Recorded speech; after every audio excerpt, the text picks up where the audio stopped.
Most of the elements that make up Ariane-V come by ship from Europe. They then travel by road to the space base, where their assembly begins in the launcher integration building. Here, the main or lower stage is erected vertically. The two solid boosters, which are made in French Guiana, are transported to this building for positioning on either side of the main stage. Then the upper stage is integrated onto the lower stage, and at this point Ariane is moved to the final assembly building.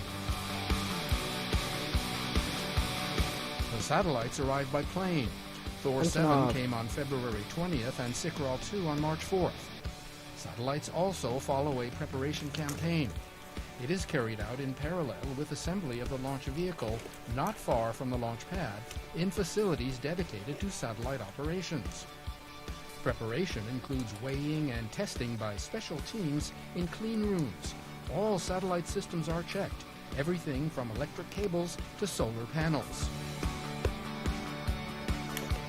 With these tests completed, the satellites are then filled with the fuel they will need for their lives in space. These white suits worn by the crews are quite heavy. They weigh 17 kilos. Meanwhile, Arianespace and customer teams meet on a daily basis to review campaign activities. In all, a campaign takes 6 weeks to ready both launcher and satellites. When filled, the satellites in their turn move to the final assembly building. Here they are mated atop the launcher. Sicral-2 was put in place first in the lower position, then Thor-7 was enclosed inside the fairing, which was hoisted atop the launcher.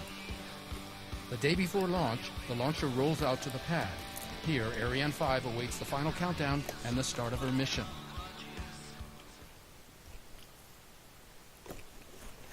Well, that was yesterday. Here's today. Here we are back in mission control.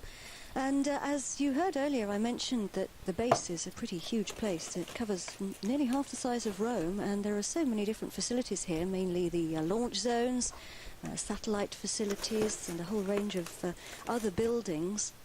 And we call it the range. That includes actually the downrange stations, or the ground stations, which are dotted along the flight path, and they track the launch vehicle as it flies over. Or imagine the the logistics involved in everybody communicating with each other, and that's why all the information is sent here to mission control, and everybody listens to the range operations manager. So the other control room, which is important here, is the launch control center. This is about 3 kilometers from the pad, and it's often known as the bunker. Various different teams working here. One's responsible for ground operations, led by the launch site operations manager, and the quality team then makes sure that all the regulations and rules are adhered to. Another team ensures the flight readiness of the vehicle. They're led by the Ariane production manager. There he is. And they oversee all the operations from the assembly of the launch vehicle to the moment of launch. And we also have a safeguarding team who make sure that all the operations are carried out according to very strict rules, guaranteeing the utmost safety here at the base.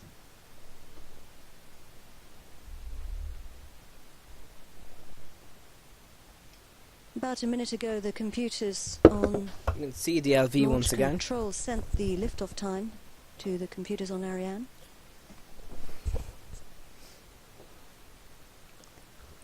We were talking earlier about the umbilical tower. You can see, you may not see them very well from this angle, but if you go up to the top of the vehicle, you can see 2 arms. We'll get another angle on this in just a second. You can see kind of yellow and they arms. are feeding cryogenic propellants into the upper stage of the launch vehicle. You can see them there, 3/4 of the way up on the right-hand side. 2 great big, Yellow. we call them the cryogenic arms, clamping to the vehicle, and that's where they attach.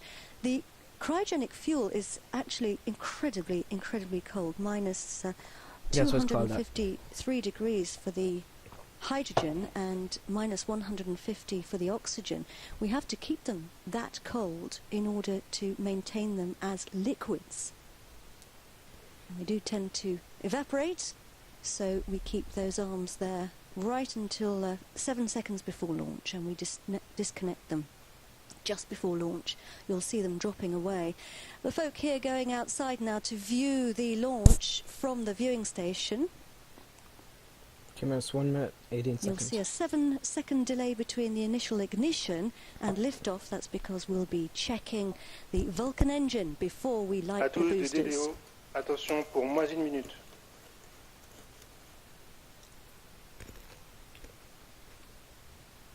Top, à 0 moins 1 minute.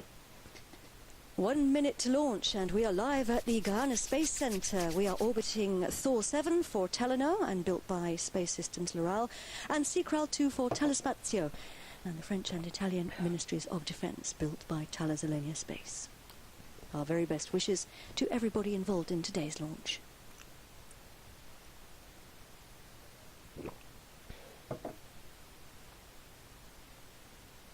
.30 seconds. I will be taking lots of screenshots. Just kind of a warning. À tous des DDO, attention 15 pour les seconds. décomptes finales.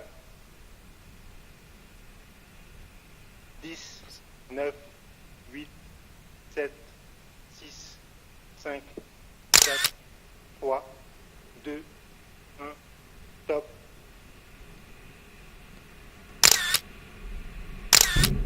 Allumage Vulcain. Allumage EAP, Perfect. décollage.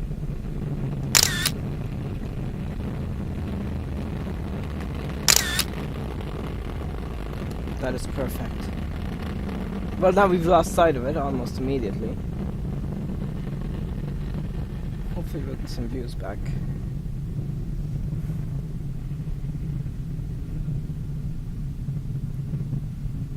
I'm not going to take screenies of this. Oh, there she is.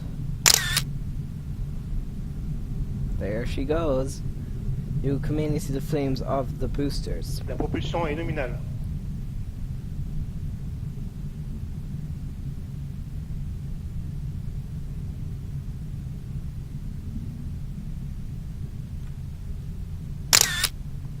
There she goes, hauling herself against the gravity of La our propulsion est planet. nominale. Everything's normal, he says. The propulsion is normal.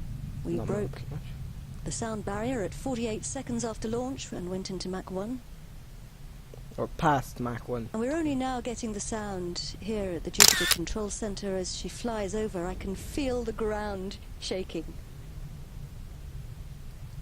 I don't know why, but whenever I watch a rocket launch, I just get this kind of... Blazing a trail across the sky here at the Guyana Space Tous les Center. paramètres à bord sont nominaux. After the initial 13-second vertical climb, we rotated to the east and we're heading out over the Atlantic Ocean. We're burning 3 engines, but the boosters, those 2 big boosters, are doing all the work right now. They're providing 90% of our thrust. Told you. And if we get lucky, we might even see them falling away with the naked eye. I cannot. Well, or at least with the camera. The boosters are burning at 3,000 degrees Celsius. And La the propulsion est nominale. main Distance stage that 60, they're attached 70 to kilometers, is at altitude virtually at absolute 60 zero, kilometers. so you can imagine the incredible complexities of the temperatures there, a feat of human engineering. Oh, I got that perfect. And those boosters, Séparation des étages d'accélération à poudre. are falling away. We've had confirmation there. We can see them, the 2 dots, just through the clouds, falling back to Earth. They've burnt their La propulsion propellant. est nominale.